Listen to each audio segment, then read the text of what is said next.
3টা সাড়ে 3টা ওইরকম হবে ঠিক খেয়ালপুরের দিকে আমাকে ফোন করে বলেন যে কি সাইফুর স্যারের ওয়াইফ সাদিয়া রহমান। আমি বলছি হ্যাঁ মারা গেছে। আমি বিশ্বাস না মারা যাবেন কেন, তা তো মারা যাওয়ার কথা না। সে আগের দিন বাসায় এসেছে ইফতারের কিছুক্ষণ আগে 10-15 মিনিট আগে এলো, কাপড় চোপড় গুছালো, অনেক কাগজপত্র নিল, তারপর ব্যাগটা গুছিয়ে এসে চলে। এটুকুই তার আসা যাওয়া ছিল। বাসায় আসতো মূলত কাপড় চোপড় গুছাতে, ব্যাগপত্র গুছাতে, খুব বেশি হলে গোসলটুকু করতে, এর বেশি কিছু না, সে চলে যেত। আমি প্রথমে বিশ্বাসই করি না। আমি স্যারকে বলি যে স্যার আপনার কোনো ছবি টবি তোলা থাকলে আমাকে একটু দিন।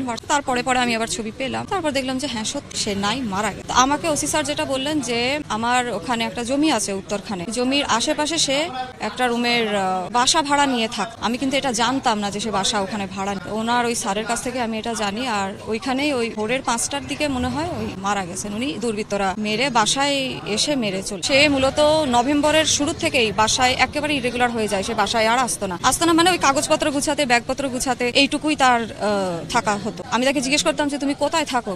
আমার ফ্রেন্ডের বাসা। ফ্রেন্ডটাকে কলেজের মানুষজন? না, আমার ফ্রেন্ড আছে আলাদা। তা আমাকে বলো কই থাকো? এত বড় বাসা নিয়েছো শান্তিনগরের এখানে, বিশাল বড় বাসা। ও আমি ওখানে থাকি, আমার ফ্রেন্ডের বাসায় থাকি, আমার ব্যাপারে নাক গলাবে, আমার ব্যাপারে তুমি থাকবে। আমি তো জানি না সে কাদের সাথে চলাফেরা করে, কাদের সাথে উঠা বসা, কথাবার্তা। আমি কি মামলা তো তার বাড়ির লোকেরা করবেন, তার ভাইরা। এটা আনএক্সপেক্টেড একটা ঘটনা, আমি ভাবতেই পারিনি, আমি বিশ্বাসই করি। কলেজ থেকে অনেকগুলো স্যার ম্যাডাম আমাকে বলছিলেন যে এরকম মারা গেছে, যে না কেন মারা যাবে, বাসায় এলে গতকালকে আগে মারা যাবে।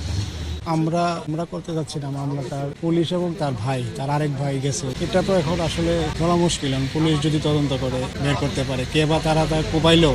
আমরা তো পুলিশের কাছ থেকে জানলাম যে তার গলায় আঘাত, মাথায় আঘাত, পুলিশই তাকে হসপিটালাইজ করছে। ওখান থেকে পুলিশের হসপিটাল থেকে রিলিজ করার পরে পুলিশের এক টিম তাকে এখানে নিয়ে আসছে, আরেক টিম ওইদিকে তার আরেক ভাইকে নিয়ে মামলা করতে গেছে। সারাদিন তো তারা কেউ জানেই না তার ভাইটা, এরা কেউই জানে না। স্যারের ব্যাপারে আসলে বলতে গেলে উনি খুব ভালো একজন মানুষ ছিলেন আর কি। আমাদের সাথে, আমাদের স্টুডেন্ট যারা ছিলেন, আমাদের সাথে একটা ভালো আন্ডারস্ট্যান্ডিং ছিল ওনার। এখন পর্যন্ত আসলে আমরা বলতে পারছি না যে কে বা কারা এই ঘটনাটা ঘটিয়েছে। তো ঘটনা যেই ঘটাক, দুর্বৃত্ত যেই হোক, আমরা আসলে তার এই ঘটনার সুষ্ঠু বিচার চাচ্ছি এবং আইনানুগ সঠিক আইনানুগ ব্যবস্থা যেন নেওয়া হয় এই ব্যাপারে। সেটার জন্য আমাদের বর্তমানে যে অন্তর্বর্তীকালীন সরকারের প্রধান উপদেষ্টা আছেন, ওনার কাছে আমরা বিনীত অনুরোধ জানাচ্ছি। আমরা জানতে পেরেছি হচ্ছে আমাদেরকে হাসপাতাল কর্তৃপক্ষ থেকে দুপুরের দিকে আমাদের সাথে যোগাযোগ করেছে। তো জানার পরে আমরা ওনার পরিবারের লোকজনের সাথে যোগাযোগ করি। তারপরে আমাদের কলেজ থেকে প্রিন্সিপাল স্যার সহ আমরা একটা টিম ওইখানে যাই, গিয়ে আমরা ওনার ডেড বডি দেখে আমরা শনাক্ত করি। তারপরে ওইখানে যে উত্তরখান থানায় যারা পুলিশ ছিলেন ওনারা ওইখানে অবস্থান করেছেন। ওনার পরিবার আসলে পরে ওইখানে একটা মামলা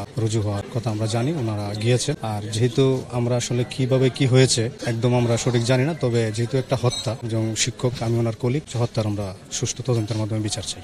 তার বাসা শান্তিনগর হয়েছে। আমি 4:30 অফিস থেকে আসার পথে স্টাফ বাসে আমার মোবাইল করলো একজন হাবিবুল্লাহ কলেজের একজন টিচার, মানে হুমায়ুন কবির। আমি ভাই আপন বড় ভাই।